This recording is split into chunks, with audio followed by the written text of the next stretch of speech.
What's up guys, welcome back to another video. Today I'm going through my predictions for game week 24 in the Premier League. Everton once again have their lunchtime kickoff, this time going away to the Etihad. This Manchester City team that won 3-1 away at Brentford, and I think they're going to win 3-1 here again. Like the game at Goodison, I think it will be close. I don't think it'll be comfortable for Man City. I'm backing Jared Bramthwaite to pocket Erling Haaland, and despite Everton's fantastic defensive record this season, I just think Manchester City are too strong. Kevin De Bruyne, he's been out for 5 months. You could not tell that with the way he's playing. Foden's coming off a hat-trick. You've got Doku, who might even come off the bench, but Alvarez as well, who's been very good this season. I think Everton will score just because Man City always seem to concede. But yeah, I do think that Man City will win, although it will be very tight and they'll probably get the third goal in like the 88th minute or something. Fulham Bournemouth, I've gone with a 1-1 draw. Now, if this game does end 1-1, it will mean that Bournemouth have gone 5 games without a win after their fantastic run that they had before that. Both sides have drawn their last 2 games. With it being in West London, I think Fulham will probably be the team that try and go forward a bit more. I expect it to be a fairly close game. Could go either way. Hopefully, obviously me being a QPR fan, hopefully Bournemouth take it. Liverpool-Burnley, I've gone with a 3-1 win for Liverpool. I think Burnley will score just because Alexander-Arnold is going to have to play instead of Conor Bradley, which means that offensively they're going to be a lot weaker, and Kanat is also suspended. So yeah, with Fofana's form, you know, he scored 2 in the last game, he got an assist in the one before that. I do back him to score here, but Liverpool should be able to win this very comfortably. I mean, Burnley haven't looked very good this season. Trafford will probably be calling to action a fair amount. Endo's back for Liverpool, which I think is someone that they do need in that midfield because he's the only one that is a proper defensive midfielder. However, Salah and Szoboszlai are still not back, so Jota will probably be the man that they look for the goals. Luton Town at Sheffield United, both sides came up from the Championship last season.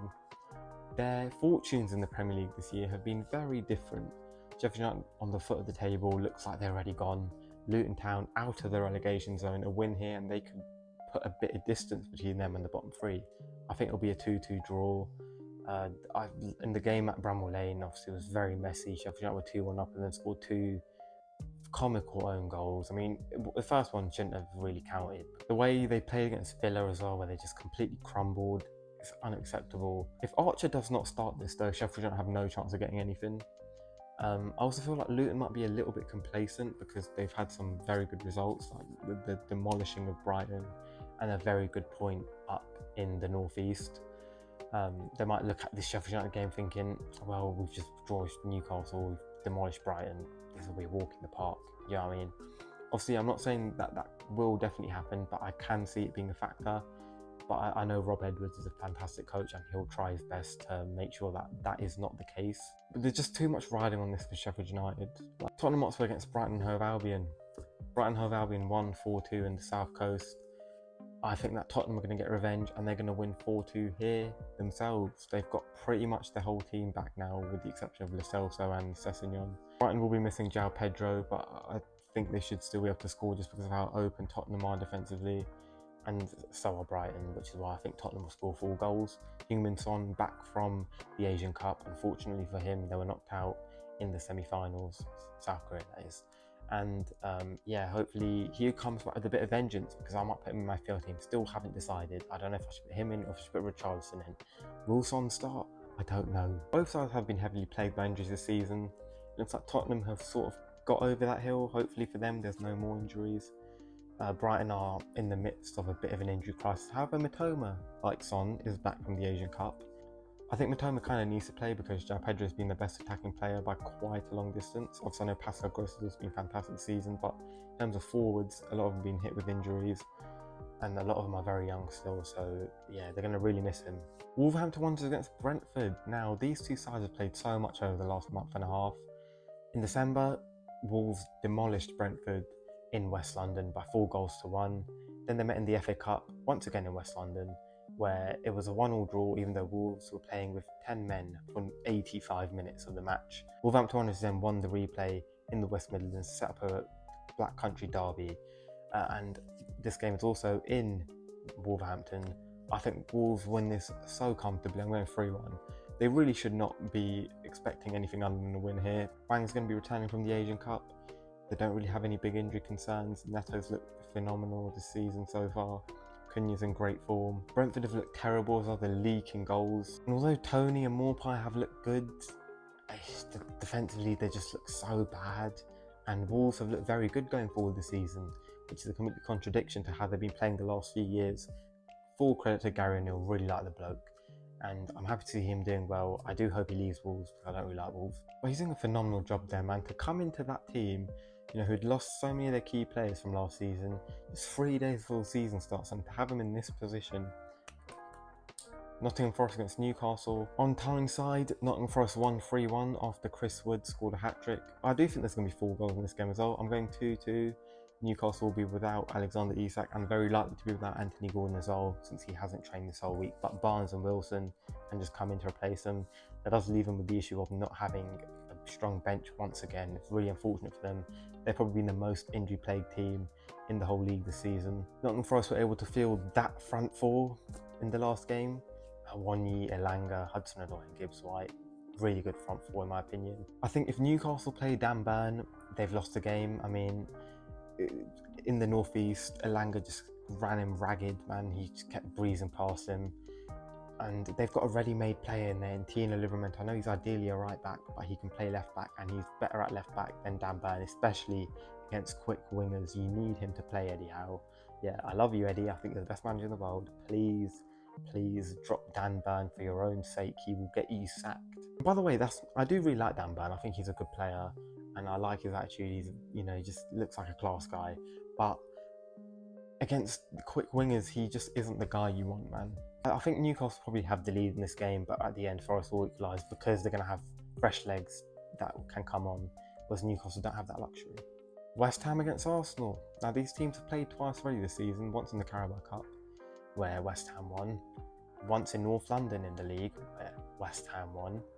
However, in East London, I think that Arsenal are going to take it. I'm going 2-1 to the Gunners. They played so well against Liverpool last week, and I think they should be able to bring that momentum through into this game. It would just be really peak if they undid all their good work last week with dropping points here, especially to a West Ham side that look really, really bare in terms of creativity. Without Lucas Paqueta, they've got very little in that front. Phillips has not started his life at West Ham very well. I think Arsenal need to win here, and I do think they get the job done because they've got the players to do so. I think they'll be comfortable, but they'll concede late on because I feel like that's just what Arsenal do. But I actually believe in them now. I feel like they've got a lot more composure. So even if they do concede 1 late goal, I still back them to hold on.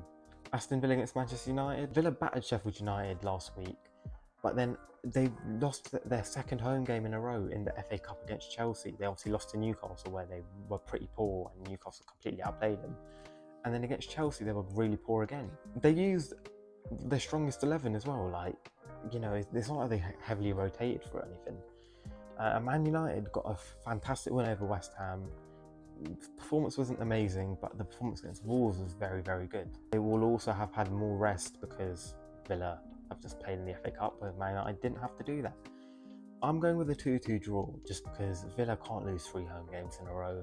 I know the second one is an FA Cup game, technically doesn't really count in this record, but I can't just ignore Man United's great form. See, with Martinez's injury, they're going to be a bit more vulnerable at the back, but they've got everyone else back, pretty much with the exception of Mason Mount, who I don't even know if he starts if he is back. But Villa are very good. Ollie Watkins has been incredible this season. Bailey's looks like he's in really good form, as is Douglas Luiz McGinn. So yeah, they're going to have firepower going forward. The form Hoyland's in, 4 goals and 2 assists in his last 4 games. Garnacho scored a brace in his last one as well. They are going to have a big threat. Finally, Monday night, a London derby between Crystal Palace and Chelsea. I've gone with a 3-1 Chelsea win, mainly just because Crystal Palace have so many key players out. Eze out, Elise out, Gehi out, and Decore out. That's probably their 4 best players all out. França hasn't played enough this season. He's probably not going to be fully fit. You've got Raksaki that's also out injured. He could come in these sort of situations where you've got a lot of injuries. They're down to the real bare bones of their squad, whereas Chelsea obviously have about 100 players that they can pick from. They should never have that issue. The way they played against Villa in the FA Cup was just fantastic. I don't understand how Chelsea are so bipolar, man. Some games they're really good, some games they're really bad. Now, with the squad they've got, there's no except Pochettino has to hold a lot of smoke if Chelsea do not win here. I think they've got to get rid of him regardless if he wins it or not, but I don't think they will. I think they're going to give him that Carabao Cup final and then probably get rid of him, or maybe give him to the end of the season, which I just don't think they should, man. Just get rid of him now. He's terrible. He doesn't know what he's doing. He keeps changing the squad even when players are playing well. Madueke was incredible in the FA Cup. I guarantee that Sterling will start instead of him in this game. And if that happens, I hate Chelsea, right? I love seeing them like tumble, but it's just so stupid. Like, why are you dropping Madueke when he's been so good? He keeps playing Palmer up front when he's clearly better in a number 10 role as well. So many things about that man that just piss me off, man. I hate Chelsea, and I'm saying this. I can't even imagine how Chelsea fans feel about him. But yeah, those are my predictions. Let me know what you think in the comments down below, and I'll see you soon for another video.